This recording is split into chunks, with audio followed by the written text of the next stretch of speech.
fármacos.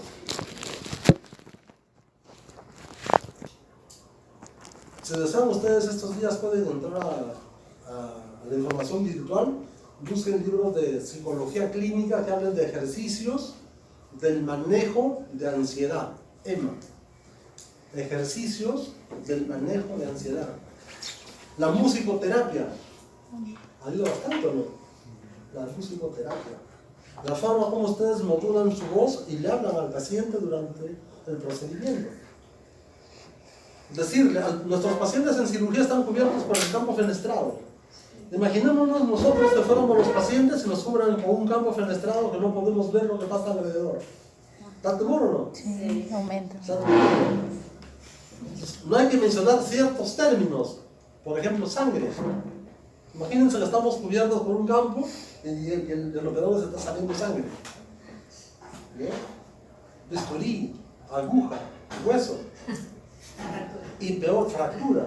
Y lo que es peor aún, jamás mencionar la palabra dolor.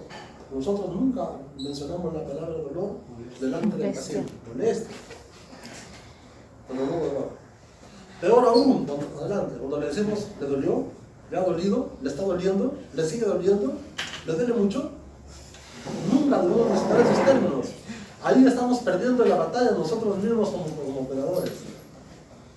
Nosotros, uno aprende, ustedes no sé si lo van a conseguir, lo van a conseguir paulatinamente, entonces se van entrenando profesionalmente a confiar en sus técnicas y al darse cuenta cuándo realmente hemos causado dolor o cuándo es el temor o producto de la propiocepción, o sea, la presión, cuando jalamos, cuando apretamos, cuando separamos. ¿Se entiende, no? Uno poco a poco empieza a darse cuenta cuándo cuando ocurre uno de estos dos aspectos, o dolor o propiocepción. ¿Ya? Entonces, eso lo vamos consiguiendo poco a poco con el entrenamiento. Por eso hay que practicar bastante, ¿ya? Para dominar estos aspectos. Y la farmacosedación es la reducción de la ansiedad con el uso de ansiolíticos principalmente, los ansiolíticos. ¿No? Usamos bastante el alprazolam de 0,5 miligramos, una tableta una noche antes y otra tableta media hora antes del procedimiento, que debe hacerse al día siguiente, lo más temprano de la mañana. Nosotros venimos más relajados mientras más temprano sea en la mañana, porque no tenemos la carga laboral de preocupaciones de familiares, laborales, sociales, que van ocurriendo conforme va pasando el día. ¿Sí o no? Cuando uno recién se levanta, está un poco más relajado, más tranquilo. Entonces, esa es la farmacosedación. Si tuvieran alguna pregunta, me lo hacen saber. Miren, atendíamos a esta paciente, justo con el doctor Sanz, atendíamos a esa paciente de 18 años de edad, cirugía de tercera molar. Como estaba un poco ansiosa, le dieron esas pelotitas antiestrés para que juegue con la pelotita. Cuando nos dimos cuenta, miren cómo lo había hecho, cómo terminó. Miren la ansiedad de esa paciente. Y eso se expresa en una pelota antiestrés. Miren lo que ocurriría en cuántos de nuestros pacientes que no le damos la pelotita antiestrés. ¿No? Por eso hay que tener bastante cuidado. La neurofisiología del dolor. Va a ser bastante sencillo. En primer lugar se produce la sensación. O sea, cómo viaja el impulso doloroso desde donde se produce el daño hasta el sistema nervioso central. De eso se trata. Por ejemplo, la sensación. Un pinchazo de un diseño en el fondo del surco. La sensación del dolor se da en los nociceptores, receptores específicos para estímulos nocivos. En todo el cuerpo hay receptores específicos para estímulos nocivos. Las terminales nerviosas libres de los nervios periféricos. ¿Se entiende, no? ¿Sí? Las terminales nerviosas libres de los nervios periféricos. La sensación simplemente es la captación de un estímulo nocivo. Nada más. ¿Quién lo hace? No ustedes saben ya. ¿Quién lo hace? ¿Quién lo hace? Sí, dale. Los nociceptores, nociceptores. Muy bien, nociceptores. Que son receptores de estímulos nocivos. La sensación. Luego viene la transducción. ¿Qué es la transducción? ¿Quién sabe? Al que sabe lo dejo salir más antes que termine la clase. ¿Eh? La transducción es la transformación de un estímulo nocivo en un impulso bioeléctrico. ¿Se entiende, no? ¿Dónde se producirá? En el nociceptor. Adelante. Capta el estímulo nocivo el nociceptor y lo transforma en un impulso bioeléctrico. Y se envía la información por la fibra nerviosa hacia el sistema nervioso central. ¿Se entiende, no?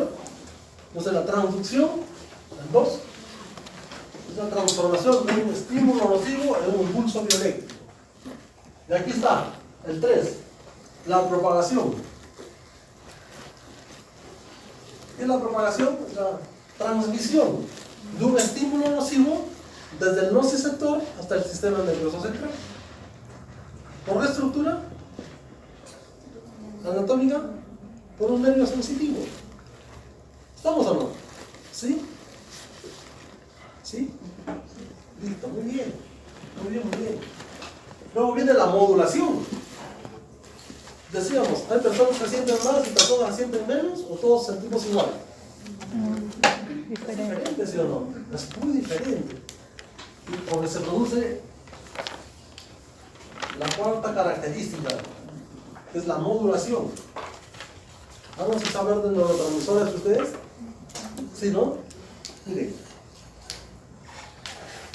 Hay una teoría de neurofisiología que fue elaborada, que fue planteada hace muchos años, antes que ustedes nacieran, en 1965, que es la teoría de la compuerta, que dice, si dos fibras nerviosas informan a la vez al sistema nervioso central, la más veloz es la que mejor informa, o es la que más informa al sistema nervioso central. A ver, la modulación. ¿Y dónde se da esto? En el asta dorsal de la médula espinal. La información que llega primero es la que capta el sistema nervioso central. Y además hay neurotransmisores que se liberan en el cerebro y descienden hasta el asta dorsal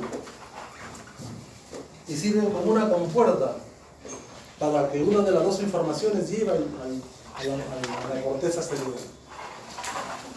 ¿Han escuchado de neurotransmisores? ¿Se han escuchado hablar, no? De neurotransmisores. Hay neurotransmisores de excitación y de inhibición, ¿no es cierto? De inhibición, los que bloquean la intensidad del dolor. Tenemos la serotonina, el ácido GABA aminobutírico, el GABA, las endorfinas. Los científicos han encontrado, por ejemplo, cuando han visto situaciones de hipnosis, donde hipnotizan a una persona y le atraviesan la piel con una aguja y la persona sigue tranquila, está hipnotizada, no siente. Entonces, en esos casos, los neurotransmisores de inhibición están actuando, bloquean la intensidad del dolor. Y los neurotransmisores de excitación, ¿conocen, recuerdan al uno? La sustancia P. La sustancia P. ¿Han escuchado hablar de la sustancia P? Cadenas largas de proteínas. El ácido aspartico y el ácido glutámico. Recuérdenlo. Ácido glutámico, ácido aspartico. Lo pasamos. Luego lo volvemos a ver. Ahora, ¿cómo se activa el nociceptor? Por un proceso inflamatorio agudo. Una pulpitis aguda irreversible, por ejemplo. Todos ya sabemos lo que es una pulpitis aguda irreversible, ¿sí o no? ¿Causa dolor o no? Causa dolor y fuerte a veces, ¿sí o no? A veces duele. ¿No? Pinchar. Porque hay activación de bacterias que están secretando sustancias químicas, las toxinas, las 6 toxinas. Al actuar sobre la membrana celular, el estímulo nocivo, que es la toxina de la bacteria, en un proceso inflamatorio agudo, actúan sobre los fosfolípidos y se libera esta enzima, la fosfolipasa A2, en un proceso inflamatorio agudo. La fosfolipasa A2 actúa sobre la membrana, se liberan los fosfolípidos y se produce este ácido. ¿Cómo se llama el ácido? El ácido araquidónico. Por eso hay quienes también conocen a esta se llama ecuación bioquímica como la cascada del ácido araquidónico. De repente lo han estudiado en farmacología. Sobre este ácido araquidónico puede actuar la lipoxigenasa o la ciclooxigenasa. Si actúa la lipoxigenasa, se liberan leucotrienos. Y si actúa la ciclooxigenasa, las prostaglandinas y los tromboxanos. Los tromboxanos son los mediadores bioquímicos del dolor. Son los que activan el nociceptor y se envía el impulso bioeléctrico al sistema nervioso central. ¿En dónde se produce esto? En los nociceptores. Las prostaglandinas. ¿Y los tromboxanos qué función cumplen? ¿Recuerdan? Los tromboxanos. ¿Recuerdan qué función cumplen? A ver, ¿quién se acuerda? Son antiagregantes plaquetarios. Son antiagregantes plaquetarios. Por eso que muchos aires los aconsejan a pacientes, por ejemplo, con problemas de coagulación. ¿Estamos o no? El ácido acetil salicílico, el más característico. Además, el analgésico y antipirético, ¿para qué lo medican? Como antiagregante plaquetario. ¿No? Incluso se está poniendo de moda que personas de más de 60 años de edad tomen un ácido acetil salicílico diario, ¿no? Lo indican ciertos médicos a discutir su beneficio o no. Pero es por su acción sobre los tromboxanos, que son antiagregantes plaquetarios. ¿Y qué evitarían el ácido acetil salicílico al actuar su acción sobre los tromboxanos? ¿Para qué lo indicarían? ¿Para qué están indicados? Para prevenir los infartos, ¿no? Los trombos en el torrente circulatorio, que podría actuar sobre el miocardio principalmente, o los ACVs, ¿no? De carácter isquémico, accidentes cerebrovasculares de carácter isquémico. ¿Se entendió? ¿Sí? ¿Y los AINES a qué nivel actúan? Los antiinflamatorios no esteroideos sobre la ciclooxigenasa. Aquí actúan los AINES. Los antiinflamatorios no esteroideos. A ver, recuerden un AINE característico, a ver, el que usen ustedes. El ibuprofeno, otro. El ketorolaco. El ketorolaco está en el, bueno, puede ser, pero el ketorolaco está en el límite de caracterizar a un AINE, porque el ketorolaco solo es un analgésico. Hay quienes incluso lo llaman analgésico puro, pero no es antiinflamatorio.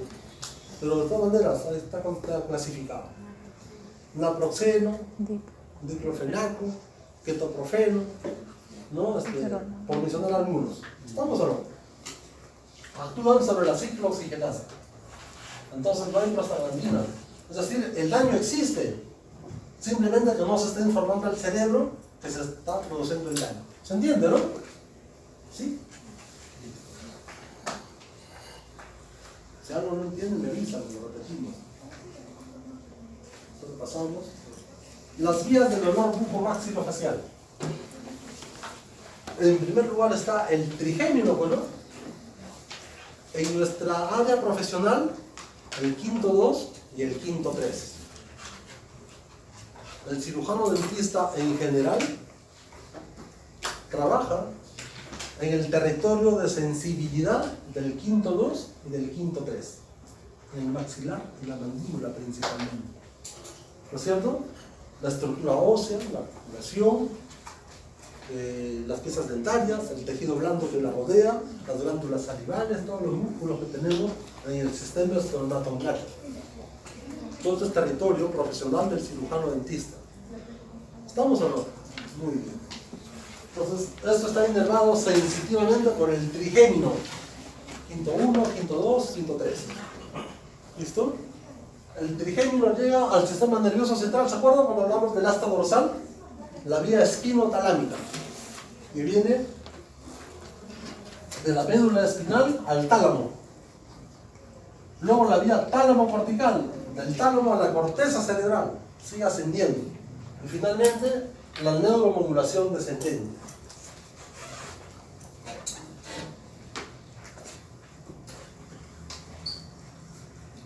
Lo pasamos a todo. La neuromodulación descendente. No sé si está. Ahí está. Aquí está en esquema lo que estamos conversando. ¿Qué estructura representaría este dibujo? Quinto 1, quinto 2 y quinto 3.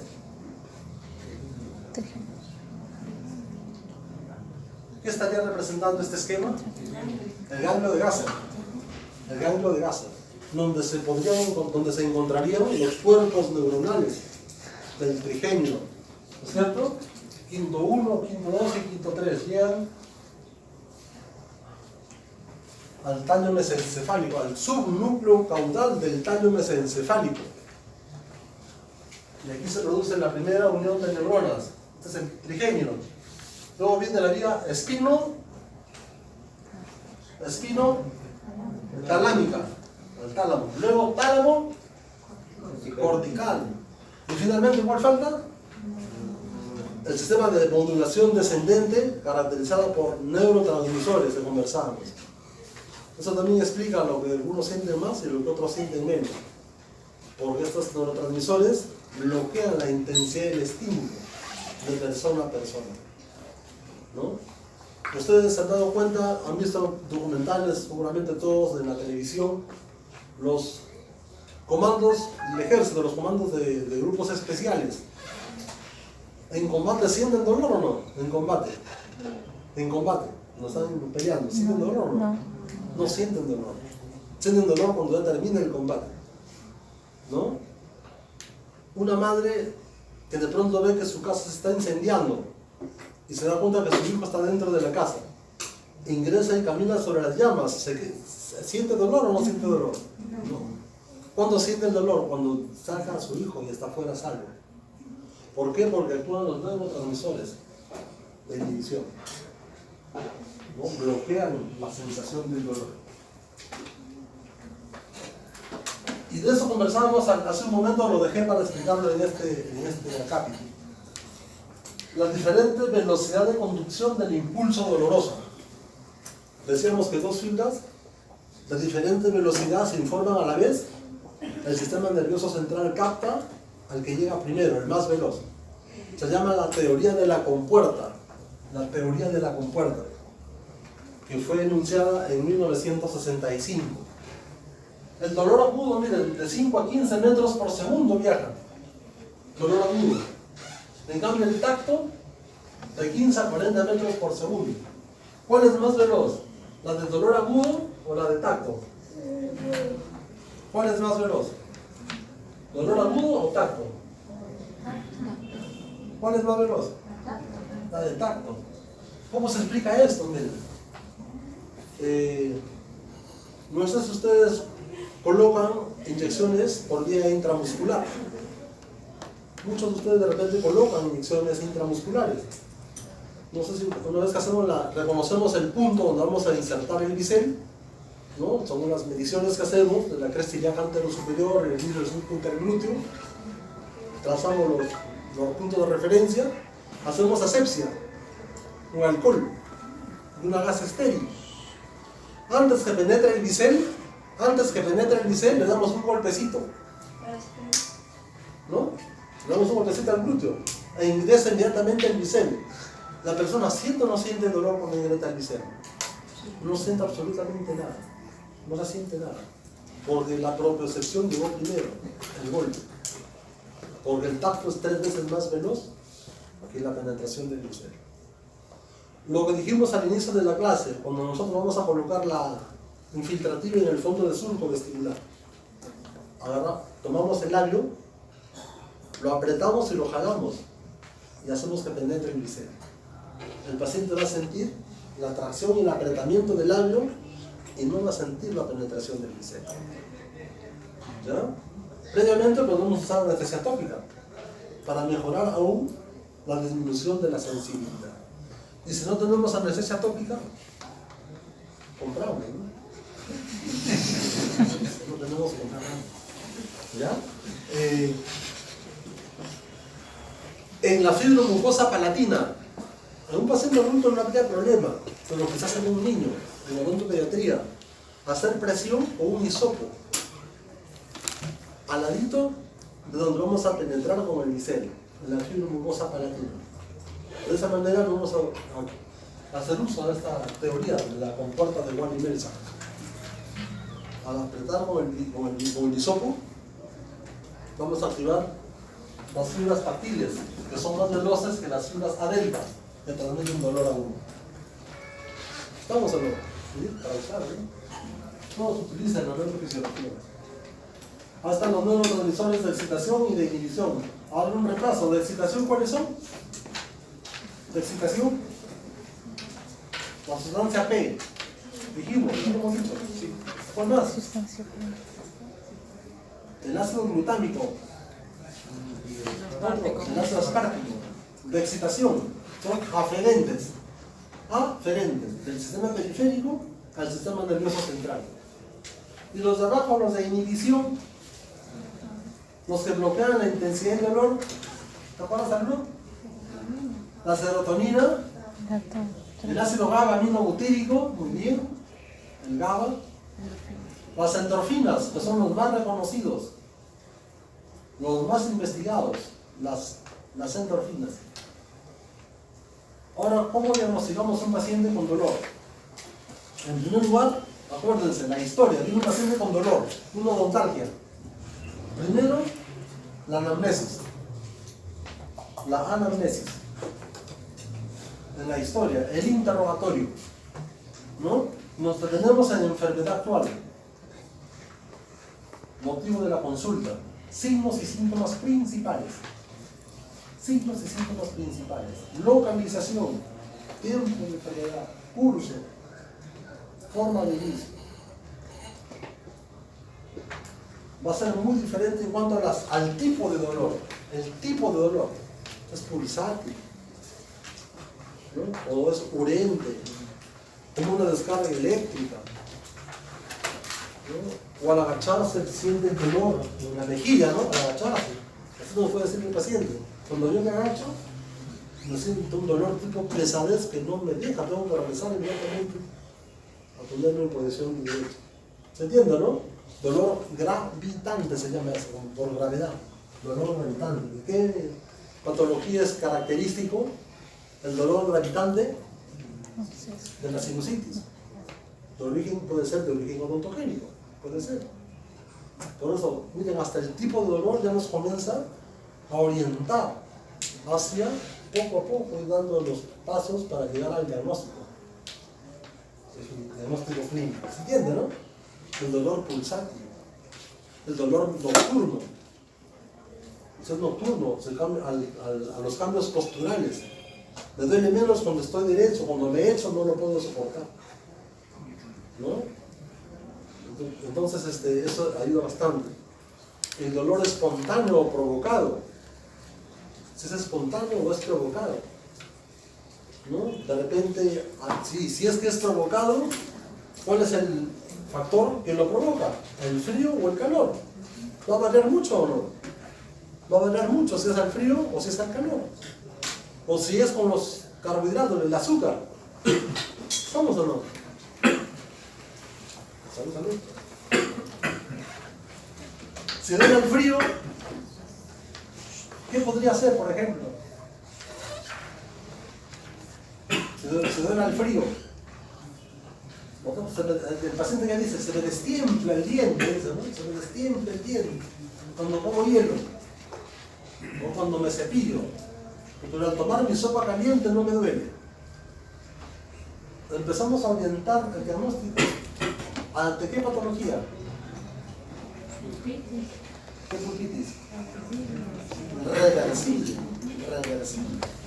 ¿Vamos o no? Y si duele, diferente sería que le duele al calor, ¿no es cierto? Pero está muy bien, al calor o al masticar, ¿no es cierto? Al triturar mis alimentos, al masticar, no lo soporto. Está intocable ese diente, dice el paciente.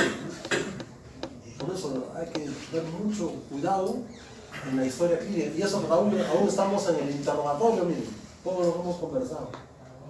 ¿Ya? Y todo tiene su razón de ser, de la pregunta que uno hace.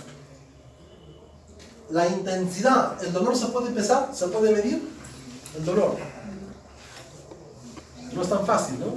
Existe la escala verbal análoga o la escala visual análoga, por sus iniciales EVA.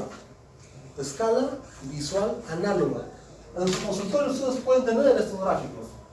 Los pueden tener.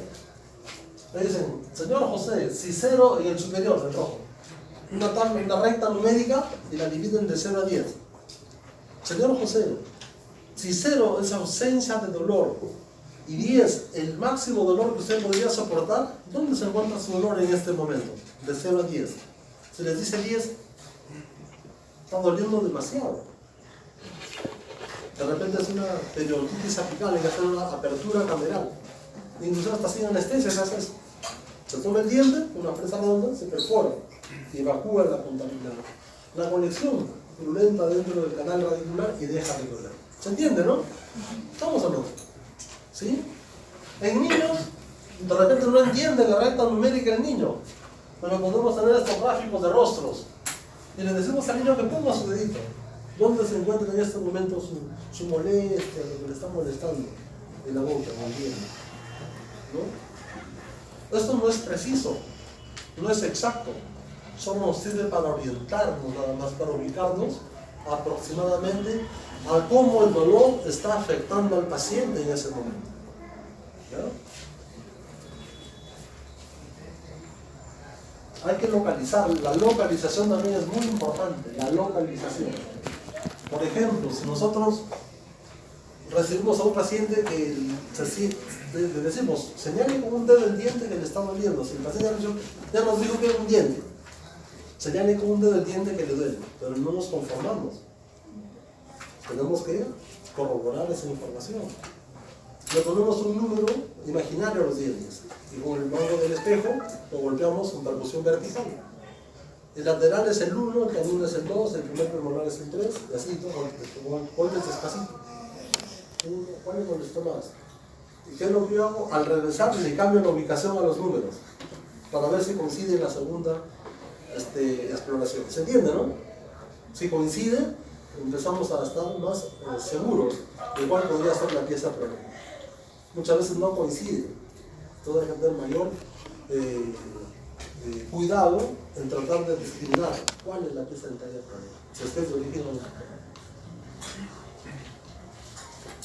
Ya saben que recién estamos en la anamnesis o interrogatorio, luego viene el examen clínico, ¿no? Por eso en el examen clínico hacemos el examen extraoral e intraoral, para ser más específicos. Examen extraoral e intraoral, ¿no? Hay que palpar. Mucho cuidado con ganglios que pueden haber.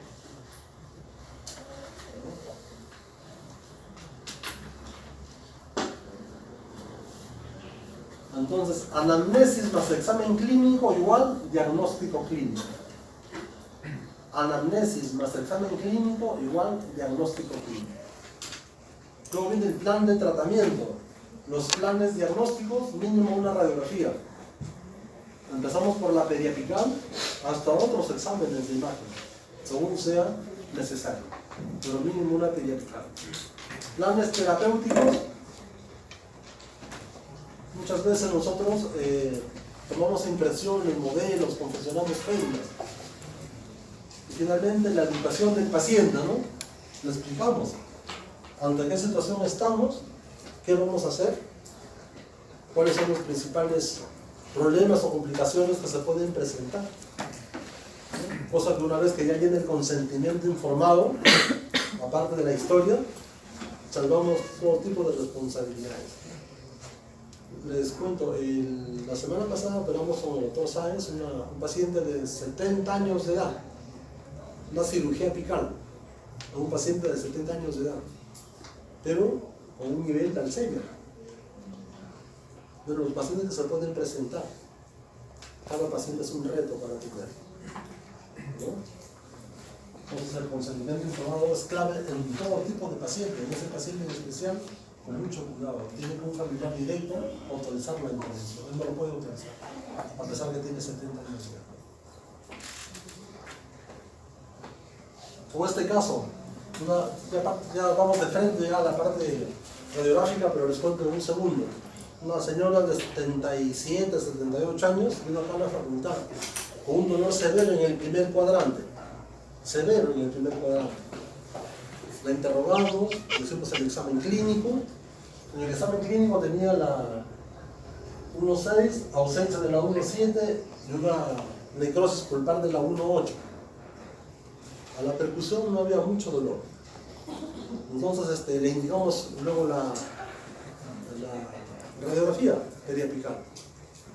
Esta es la radiografía periapical. Bien raro que cause un dolor severo la 1.8, ese remanente radicular. Bien raro que cause ese dolor tan severo, ¿no? Entonces lo estábamos dando. No sé si ven en el ángulo superior izquierdo una ligera imagen, en un ángulo, una imagen radiopaca, ¿no? En el ángulo. Nos llamó la atención eso. ¿Qué podrá hacer? Y le dijimos al profesor de rayos, el doctor Moisés Mayorga, que le tome una radiografía de tuberosidad. Y apareció la cuarta molar. La cuarta molar. Extrajimos el remanente, extrajimos la cuarta molar y cesó el dolor de la señora. Entonces, para eso sirve la radiografía, para usar la radiografía, ¿no? Entonces, luego ya del examen clínico tenemos la historia, finalmente el consentimiento informado, viene ya el tratamiento, ¿no? El ibuprofeno, por ejemplo, hay de 200, 400, 600, 800. El que más usamos es el de 400 miligramos cada 8 horas. No más de 2 hasta, nunca damos 3 días, sino 2 días. Quizás el tercer día 3 más. Condicionar el dolor. ¿Qué significa condicionar el dolor? Si duele, no podría tomar. ¿Ah? Condicionado el dolor no significa eso. ¿Ah? Una corrección. Condicionado el dolor, ¿qué significa? Usted va a tomar, a ver, imagínense, ahorita son las 2 de la tarde. En este momento acabamos de hacer una cirugía, una neurotomía correctora, una neuroplastia. Muy bien, entonces son las 2 de la tarde. En este momento va a tomar un analgésico antiinflamatorio, ¿no? X. 8 horas después, el segundo, serían las 10 de la noche. ¿Estamos o no? Mañana va a tomar a las 7 de la mañana, a las 3 de la tarde y a las 11 de la noche. Eso ponemos en la receta. Y nada más. Pasado mañana va a tomar condicionado al dolor. ¿Pero qué significa condicionado al dolor? Si se levanta a las 6 de la mañana y a las 7 está con dolor, va a tomar 3 más a la misma hora. O sea, un día más. Son regímenes farmacológicos completos por 24 horas. Eso es condicionado al dolor. No significa cada vez que le duele tome. ¿Por qué razón? Si le decimos cada vez que le duele tome, de repente toma el de las 7 de la mañana y a las 3 y media, 4 otra vez está con dolor. Toma y va a esperarse 1 hora, 1 y media para que haya efecto del analgésico. Y la noche lo mismo. Entonces siempre se va a acordar de nosotros, porque se va a acordar que tuvo picos de dolor. ¿Se entiende o no? Son regímenes farmacológicos completos. Y si al cuarto día sigue con dolor, tiene que venir para examinarlo. Algo está pasando, ya no debería haber. De repente hemos expuesto, algo está pasando. O de repente es un afta. una lenta úlcera que le hemos provocado con el botador o con algún instrumento. Eso no se maneja con analgésicos, sino con topicaciones, ¿no? La endoafta, por ejemplo, en topicaciones con un hisopo y deja de doler.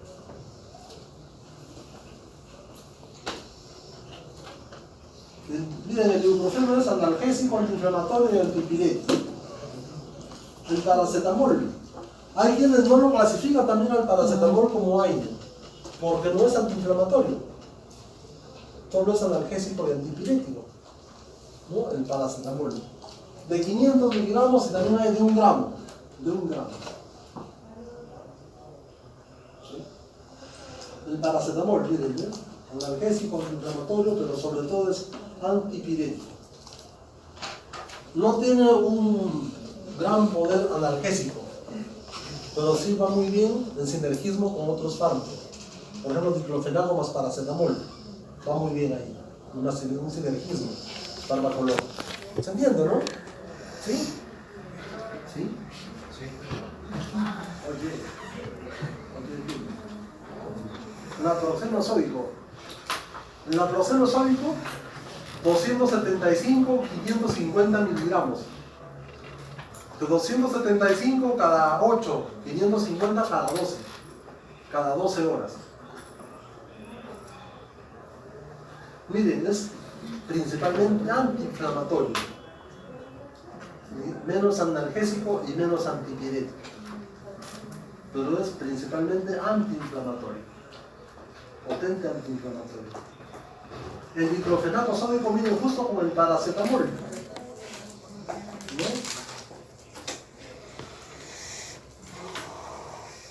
Cada 8 horas. Diclofenaco más paracetamol cada 8 horas. Ahí está. Analgésico, antiinflamatorio y ligeramente antipirético. El ketorolaco, que se emplea tanto, ¿no? El ketorolaco prácticamente es un analgésico puro. Es prácticamente un analgésico puro. Cuando lo prescribimos bastante al ketorolaco inyectable. No lo usamos mucho en comprimidos, sino inyectable, de 60 miligramos, hay de 60 y de 30. Usamos en adultos el de 60, para niños de 30. Inyectable, intramuscular, junto al dexametasona de 4 miligramos. El ketorolaco de 60 analgésico y la dexametasona de 4 miligramos antiinflamatoria. Una ampolla intramuscular, está muy bien. No un procedimiento sencillo. Sí, una cirugía que hemos sido muy traumáticos, por ejemplo. ¿Se entiende, no? ¿Sí? Una cirugía muy traumática. Un canino impactable, ¿no? Una molar que no ha querido salir fácilmente, hemos hecho liposección, en esos casos. ¿Se entiende? ¿Sí? Otra cosa, esa ampolla es única. ¿No? Por ejemplo, si en este instante de las 2 de la tarde hemos terminado la cirugía, le digamos una ampolla intramuscular de ketorolaco de 60 con dexametasona de 4 miligramos. Solo una ampolla. Como el ketorolaco tiene efecto de acción de 8 horas, a las 10 de la noche del día de hoy ya va a tomar un aire por vía oral. Y unas 3 ampollas más de dexametasona de 4 miligramos, pero es una cada 12 horas. Pero ya la dexametasona sola, sin ketorolaco. Sí. La vía oral, un AINE que sea analgésico y antiinflamatorio. Miren, prácticamente es un analgésico puro, el ketorolaco. El meloxicam, para pacientes que tienen problemas de gastritis, ¿no? Pacientes con gastritis, ¿no? El meloxicam de 7,5 y de 15 miligramos. De 7,5 cada 8, de 15 cada 12 horas. Ahí está. Potente antiinflamatorio, analgésico y ligeramente antipirético.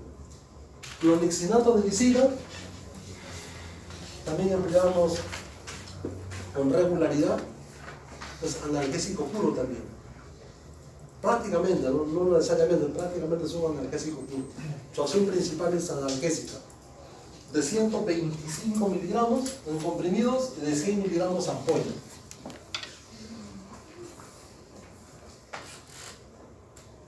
Miren, principalmente analgésico. Muy ligeramente antiinflamatorio y antipirético. Muy ligeramente. Principalmente analgésico. Hay algunos sinergismos, ¿no? Con dextropropoxifeno, con centrolicina con vitamina B1, B6, B12 para problemas lumbares, con complejo B. Y acá que dice ciclobenzaprina, es un biorelajante. La ciclobenzaprina es un relajante muscular para pacientes con trismus, por ejemplo, no con trismus, contracturas musculares. El etoricopsid para pacientes también con gastritis, para pacientes con gastritis, ¿no? Va bastante bien. El etoricopsid hay de 60, 90 y 120, usamos bastante de 120 miligramos, una diaria, una cada 24 horas. Es un buen analgésico y antiinflamatorio. Un buen analgésico y antiinflamatorio, uno cada 24 horas. No más de 2 o 3 días. En 72 horas ya no debe haber dolor. Como decíamos, si al cuarto día duele, algo está pasando. Y se tiene que ser evaluado el paciente. Ahí está, miren, analgésico antiinflamatorio y también antipirético. Es un buen fármaco. El etoricopsid. Y aquí está el corticoide, ¿no? La dexametasona. De 4 miligramos es el que usamos. De 4 miligramos. Las 3 ampollas, una cada 12 horas. La primera en combinación, un sinergismo con ketorolaco de 60 o cloricinato de lisina de 100. Unas 3 ampollas cada 12 horas por vía intramuscular.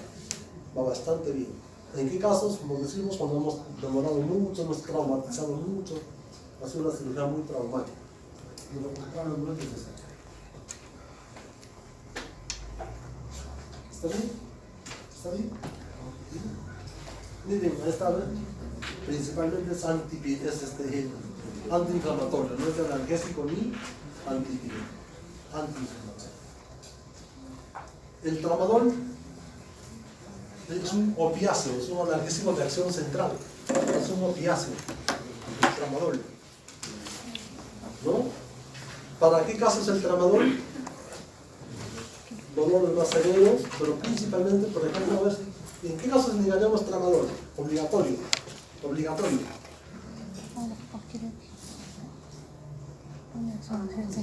Aquí, ¿verdad? Al que me cuenta la respuesta, vamos a dar un premio, a ver. Le cuento un chiste buenazo. Choritos, a ver.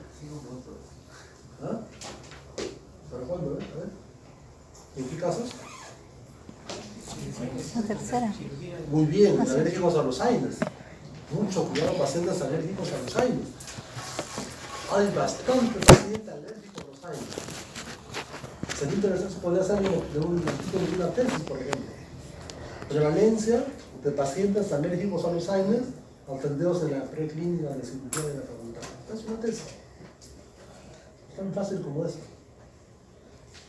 ¿No?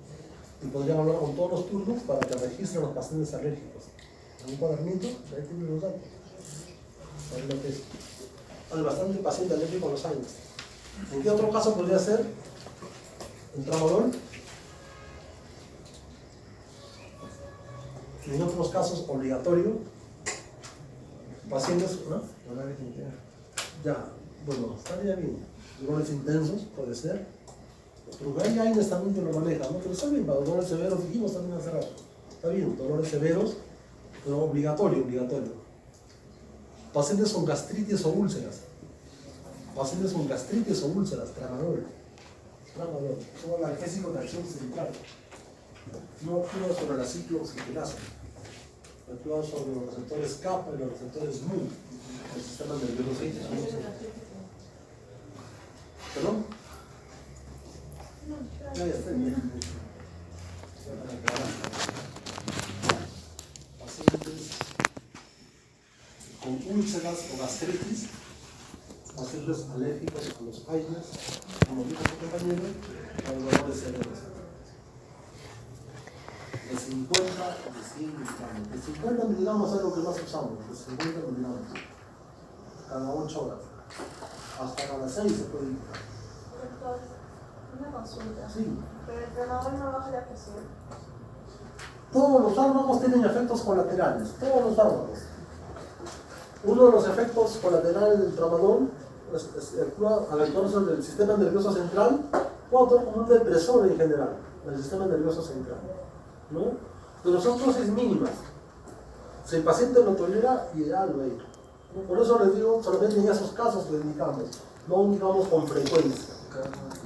Cada 8 horas. Y podría ser hasta cada 6. ¿Por cuántos días? No, de siempre. 2 días. El tercer día no debe doler. Si al tercer día duele, le indicamos por ese día más condicionado al dolor. Si al cuarto día duele, algo está pasando. Tenemos que examinar al paciente. ¿Se entiende? ¿Está bien? ¿Sí? Y miren, ¿ven? Analgésico puro. No es ni antiinflamatorio ni antiepidémico. ¿Listo? ¿Qué lesión es esa? Un cosele. Un cosele, ¿no? Entonces, en ese caso, un analgésico puro puede ser, no hay inflamación ahí. Un analgésico puro, por 48 horas estaría bien, ¿no? Por 48 horas. Tienen esa lesión en el reborde celular, se lo extirpa, entonces el raspaje, curetaje, y se le coloca un apósito, periodón, cemento periodontal, ¿no? Entonces, como el hueso, no sé si lo vieron, la cresta anular estaba expuesta, el hueso expuesto, entonces se le coloca el acondicionador de tejido, hay hueso expuesto que diga ahí. Sobre el apósito quirúrgico, el periodón, cemento periodontal, como acondicionador de tejido va a minimizar la molestia del paciente. Va a permanecer por 4 o 5 días más o menos. Si permanece 4 o 5 días el periodón y no se sale, está muy bien, porque luego se va a reepitelizar el tejido. A los 7 días se va a haber reepitelización del tejido. ¿No?